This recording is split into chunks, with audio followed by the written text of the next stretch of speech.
एक युवक अपने दोस्तों के साथ अपने कॉलेज के कैफेटेरिया में बैठा है जो लंच कर रहे हैं। उसके दोस्त हंस रहे हैं और बातें कर रहे हैं, लेकिन वो जल्द ही नोटिस करते हैं कि उसने शायद ही कोई बात की हो। वो किसी चीज से डिस्ट्रैक्टेड लगता है। कुछ टेबल्स दूर एक युवती बैठी है। वो खाना खा रही है और वास्तव में वो पूरी टेबल खाली है। जैसे ही वो उसे घूरता है, उसका एक दोस्त उसके कान के पास आता है और कहता है कि वो जिसको घूर रहा है वो अजीब है, इसलिए उसे अकेला छोड़ देना ही बेहतर है। लेकिन युवक को नहीं लगता कि वो अजीब है। वास्तव में वो सोचता है कि वो अच्छी दिखती है। साथ ही उसने उसे अपने क्लास में देखा था और वो अजीब नहीं लगती थी, बस शर्मीली है। उसके दोस्त देखते हैं कि वो अपनी टेबल से उठकर युवती के सामने जाकर बैठ जाता है। वो कुछ हैरान दिखती है जब वो उसे हाय कहता है और वो नहीं जानती कि उसे क्या कहना है। युवक उसे बताता है कि उसने उसे अपनी एनाटॉमी क्लास में देखा था और अपना परिचय करते हुए हाथ आगे बढ़ाता है। थोड़ी देर के बाद वो उससे हाथ मिलाती है और कहती है कि उसने भी उसे क्लास में देखा था। दोनों बातें करना शुरू कर देते हैं, लेकिन जैसे पहली बार किसी से बात करने में दिक्कत होती है, वैसा उनके साथ भी होता है। वो अपनी क्लास के बारे में बात करते हैं, लेकिन दोनों को बात करने में काफी दिक्कत होती है। अपने मेजर्स बताते हैं। दोनों प्री मेड हैं। कहाँ पे रहते हैं? वो कैंपस में ही रहता है और युवती कैंपस से बाहर।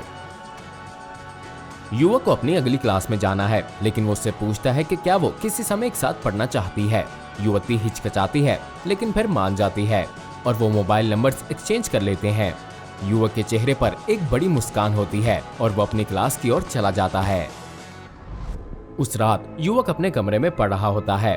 उसका रूममेट उससे पूछता है कि क्या वो उसके साथ पार्टी पर चलेगा, लेकिन वो उसे बताता है कि नहीं, उसका कुछ दिनों में एक बड़ा टेस्ट आने वाला है और उसे इस पर फोकस करने की जरूरत है। उसका रूममेट चला जाता है और वो उस रात अपने फोन को 100वीं बार चेक करता है, लेकिन कोई मैसेज नहीं। जैसे ही वो इसे अपने डेस्क पर वापस रखता है, ये वाइब्रेट होता है।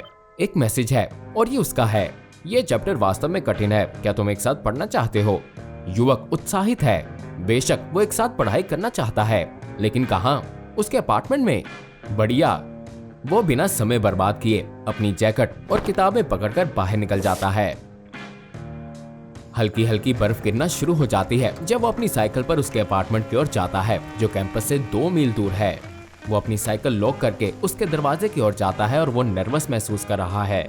वो दस्तक देता है और दरवाजा खुल जाता है।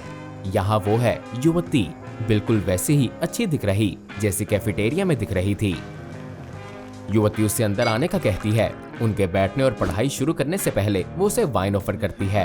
ह्यूमन सर्कुलेटरी सिस्टम पर एक दूसरे से क्विज पूछने के बीच वो आपस में बातें करते हैं और एक दूसरे को जानते हैं। आखिरकार वो कहती है कि उससे कुछ पूछना है।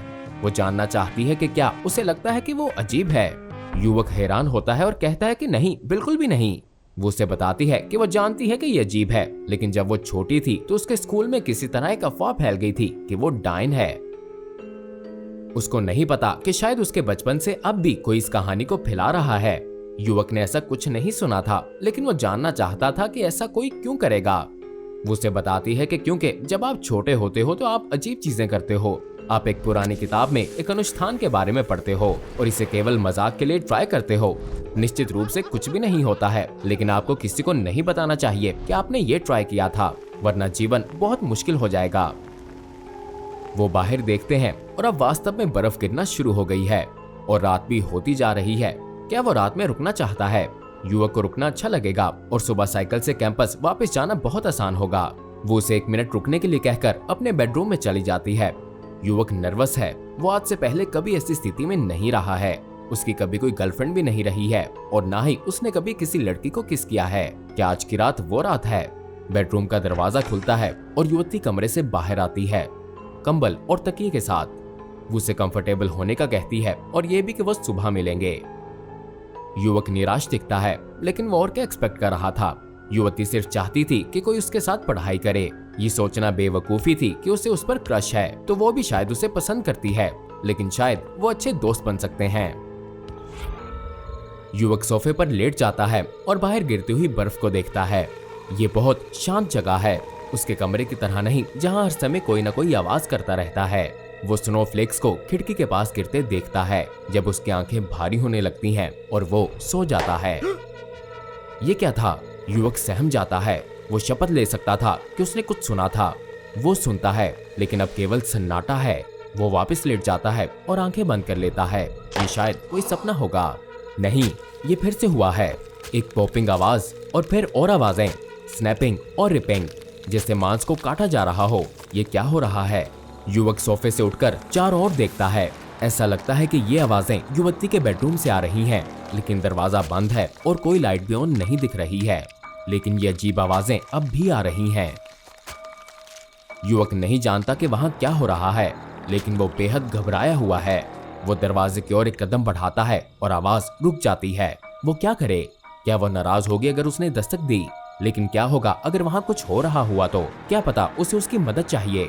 उसे जोखिम उठाना ही होगा। उसे देखना होगा कि क्या सब कुछ ठीक है या नहीं। युवक धीरे से दरवाजे पर दस्तक देता है। कोई जवाब नहीं। वो जोर से दस्तक देता है। हेलो, क्या तुम ठीक हो? अभी कोई जवाब नहीं। क्या वो वास्तव में ये करने वाला है? उसका दिल जोर जोर से धड़क रहा है। वो हैंडल को पकड़कर धीरे से घुमाता है, जिससे दरवाजा थोड़ा सा खुलता है। उसके कमरे में अंधेरा है। लाइट का एकमात्र सोर्स उसके कमरे की ठंडी खिड़की से आती चांदी की एक छोटी सी किरण है। वो थोड़ा और दरवाजा खोलता है और कहता है कि मुझे आशा है कि अगर मैं अंदर आ जाऊं तो कोई दिक्कत नहीं है। मैंने कुछ आवाज सुनी और मैं। युवक डर कर वहीं जम जाता है। बिस्तर पर लेटी चांदनी से रोशन वो युवती है, लेकिन पूरी युवती नहीं। ये सिर्फ उसका शरीर है। उसका सर उसकी गर्दन से कटा हुआ था। दुर्भाग्य से युवक फिर कभी अपनी एनाटॉमी क्लास में नहीं आ सका, क्योंकि स्टडी डेट जैसी इनोसेंट चीज भी कभी कभी बहुत भयानक हो सकती है जब आपका पार्टनर एक अजीब और खतरनाक जीव हो, जिसे लोग पेनेंगलिन के रूप में संदर्भित करते हैं। लेकिन एससीपी फाउंडेशन में इसे SCP-1060 के रूप में जाना जाता है। SCP-1060 वो डेजिग्नेशन है जो एक मानव महिला को दिया गया है, जिसमें शरीर और सर दोनों शामिल हैं, जो अपना नाम अदीला बताती है। सब्जेक्ट के साथ इंटरव्यूज में उसने अपनी उम्र 22 वर्ष बताई है और वो माले भाषा में फ्लुएंट है और मलेशियन इंग्लिश में कुछ अधिक दक्षता के साथ भी, जो इंग्लिश का एक रूप है जिसमें ब्रिटिश इंग्लिश और मलेशियन दोनों हैं।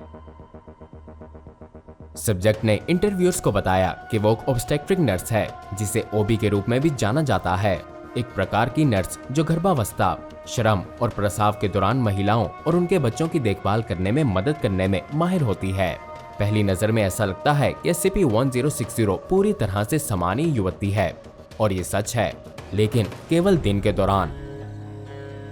रात में SCP-1060 अपनी फिजियोलॉजी में कुछ अजीब बदलावों से गुजरती है। लगभग सोने के 80 मिनट बाद SCP-1060 का सर और उसके कुछ इंटरनल अंग जैसे दिल, लंग्स, लीवर और डाइजेस्टिव सिस्टम का बड़ा हिस्सा उसके बाकी शरीर से शारीरिक रूप से अलग हो जाते हैं। ये अचानक एक जर्किंग मोशन के साथ होता है, जिससे उसका सर और बाकी अंग शरीर से अलग हो जाते हैं, जिस कारण इसकी गर्दन में एक बड़ा छेद बन जाता है। अब अलग हो चुका सर और ट्रेलिंग ऑर्गन्स एक प्रक्रिया के माध्यम से हवा में उड़ना शुरू कर देंगे, जिसे SCP फाउंडेशन रिसर्चर्स ने अभी खोजना है। जैसे ही ये कमरे में चारों ओर उड़ने लगता है और शारीरिक परिवर्तन भी होते हैं, इसकी जीभ 22 सेंटीमीटर तक लंबी हो जाएगी और हवा में सांप की जीभ जैसी दिखेगी। इसके ऊपरी और निचले कैनाइन दांत भी आकार में बढ़ जाएंगे और तेज हो जाएंगे, जबकि पूरे शरीर में उसका सर उसी स्थिति में मजबूती से चिपका रहता है जिस स्थिति में वो अलग होता है। यदि खाना मौजूद है तो SCP-1060 अपनी लटकी हुई आंतों का उपयोग एक प्रकार के प्रीहेंसाइल लिम्ब के रूप में करेगा, खाने को ऊपर उठाएगा और अपने रेजर शार्प दांतों के साथ इसको खा जाएगा। एक बार जब ये खा लेगा तो डिसम्बॉइडेड सर अपने एक्सपोज्ड अंगों के साथ एक राइस वाइन विनेगर से भरे टब में जाएगा। अंगों का विनेगर के साथ संपर्क में लाने से तत्काल प्रभाव पड़ता है, जिससे ये आकार में सिकुड़ जाते हैं और फिर ये सर रहित शरीर में खुले गर्दन के छेद से शरीर में फिट हो जाएं और दूसरे अंग भी शरीर में जा सकें। सर जब शरीर के साथ जुड़ जाता है, जीभ और दांत अपने सामान्य आकार में वापस आ जाते हैं और कोई संकेत नहीं रहता है कि शरीर का सर कुछ ही पल पहले आसपास उड़ रहा था। SCP-1060 ये दावा करती है कि उसे इन बातों की कोई जानकारी नहीं है कि इनमें से कुछ भी होता है, और वो इस बात पर जोर देती है कि वो काफी सामान्य रूप से सोती है। अपनी हालत के बारे में पूरी तरह से अनजान होने पर उसे बहुत मेहनत करनी पड़ी कि उसे फाउंडेशन कंटेनमेंट से आजाद किया जाए, और अक्सर इस बात की इच्छा भी दिखाई कि उसे उसके परिवार से संपर्क करने की अनुमति दी जाए, लेकिन अभी तक इन दोनों रिक्वेस्ट को मानने से मना कर दिया गया है। एक सर जो रात में अपने शरीर से अलग होता है और अपने नीचे लटके हुए खुले अंगों के साथ हवा में उड़ता है, ये सब बहुत परेशान करने वाली तस्वीर है, लेकिन ये केवल टिप ऑफ द आइसबर्ग है और इसके बाद जो होता है वो वास्तव में SCP-1060 को भयानक बनाता है। जैसे कि कई माले लेजेंड्स और मिथ्स में बयान किया गया है कि इस जीव का पसंदीदा खाना छोटे बच्चे और गर्भवती महिलाओं द्वारा होने वाले बच्चे हैं। फाउंडेशन ने इस फैक्ट को विशेष रूप से एक परेशान कर देने वाली घटना में जाना, जिसे SCP-1060.01 नामित किया गया। इस घटना में एक रिसर्चर जो अपनी गर्भावस्था की दूसरी तिमाही में थी, SCP-1060 के कंटेनमेंट चैम्बर में चली गई जब वो अपने नाइट टाइम साइकिल बिहेवियर में थी। रिसर्चर विनेगर के बेसिन को रिफिल करने आई थी, जिससे अपने मानव पूर्ण रूप में वापस आ सके। पिछले कर्मचारियों के प्रति एग्रेसिव बिहेवियर नहीं दिखाने के बावजूद जैसे ही रिसर्चर ने चैम्बर में कदम रखा, SCP-1060 ने उस पर हमला कर दिया।